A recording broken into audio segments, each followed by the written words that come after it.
बिस्मिल्लाहिर्रहमानिर्रहीम। जैसा कि आप सब जानते हैं कि ये दोनों फैमिलीज़ के अंदर स्वीटी जी और शबाना जी जो हैं उनके बच्चों के रिश्ते या उसके भाई का और उनकी बेटी का जो रिश्ते का मामला चला, फिर शादी हुई, निकाह हुआ, तलाक हो गई। बड़ा शोर शराबा है आजकल इसके ऊपर ना, लेकिन हर इंसान जो है ना वो कुछ अपने ही तरीके से बात कर रहा है। मुझे दुख इस बात का हो रहा है कि ये निकाह होने और तलाक होने ये कोई दुनिया या ज़मीन की बातें नहीं हैं। ये अल्लाह और रसूल सल्लल्लाहु अलैहि वसल्लम की फरमाई हुई चीज़ें और बातें हैं। इनका इस तरह से तमाशा बनाना और इस तरह से हालात को बिगाड़ना, चढ़ाना, रिश्ता कभी भी वन साइडेड ना चलता है ना टूटता है।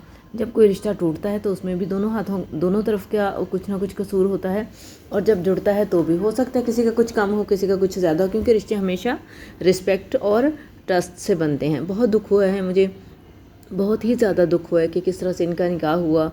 अच्छी जोड़ी थी, दोनों अच्छी लग रहे थे, लेकिन बहरहाल बहुत ही तकलीफ़ हुई है। अब अल्लाह ताला नेक नसीब करे। इस तरह के मामलात, इस तरह के हालात नहीं होने चाहिए। और इन चीज़ों को जो लोग इतनी बढ़ा चढ़ा के हवा दे रहे हैं, ये उसने कहा, ये उसने कहा, ये क्या किरदार अदा कर रहे हैं? जिन चीज़ों से हमें मना किया हम उन्हीं में पड़े हुए हैं। क्यों ना कोई बेहतरी की और कोई ऐसी बात की जाए जो दोनों के दरमियान सुलह। इतनी दुनिया देख रही थी, कोई तो सुलह करवा देता। चलिए सुलह नहीं हो सकी, कम अज़ कम उसमें जलती पे तेल डालने वाला किरदार अदा ना किया जाता तो शायद आज ऐसे हालात नहीं होते। बहरहाल बहुत दुख हुआ है, अफसोस हुआ है। थंबनेल्स देखें, इस तरह की बातें, इस तरह की चीज़ें जो है ना, ये जब एक बार हो जाता है तो बंद थोड़ी होती हैं ये बातें। फिर तो वो क्या कहते हैं कि बात कहती है कि मुझे ज़ुबान से निकाल, मैं तुझे शहर से निकालूं। वही हालात हो जाते हैं कि बातों को अगर मौके पर नहीं दबाया जाता, उस वक्त मौके पर बर्दाश्त नहीं की जाती, तहम्मुल का मुजाहरा नहीं किया जाता, फिर बातें तो चलती हैं ना, मुंह दर मुंह, ज़ुबान दर ज़ुबान चलती हैं आगे। उम्मीद है कि आइंदा ऐसा नहीं होना चाहिए। अगर कहीं कुछ ऐसा होता देखें तो कोशिश करें कि अपना पॉजिटिव किरदार अदा करें, बजाय इसके कि तड़के लगा लगा के कोई बातें की जाएं। पता नहीं, इस तरह से बहरहाल नहीं होना चाहिए था। जो सब हुआ है, ना होता तो ज़्यादा अच्छा था। रिश्ता हो गया था, निकाह हो गया था, उसे निभाया जाता तो ज़्यादा बेहतर था, ज़्यादा खूबसूरत बात थी। अहद करना और फिर उसको तोड़ देना ये छोटी बात नहीं है। अहद के बारे में पूछा जाएगा।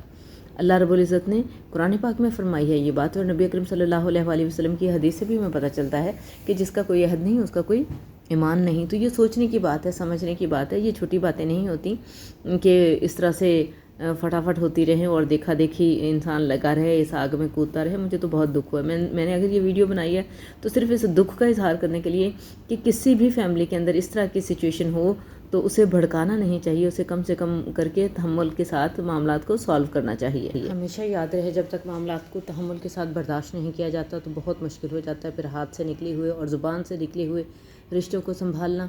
हमेशा कोशिश करें डाउन टू अर्थ होकर ज़िंदगी को जिया जाए। ये ज़्यादा आसान है बनिस्बत इस तरह से खड़ाक करने के। दुआओं में याद रखिए। इजाज़त।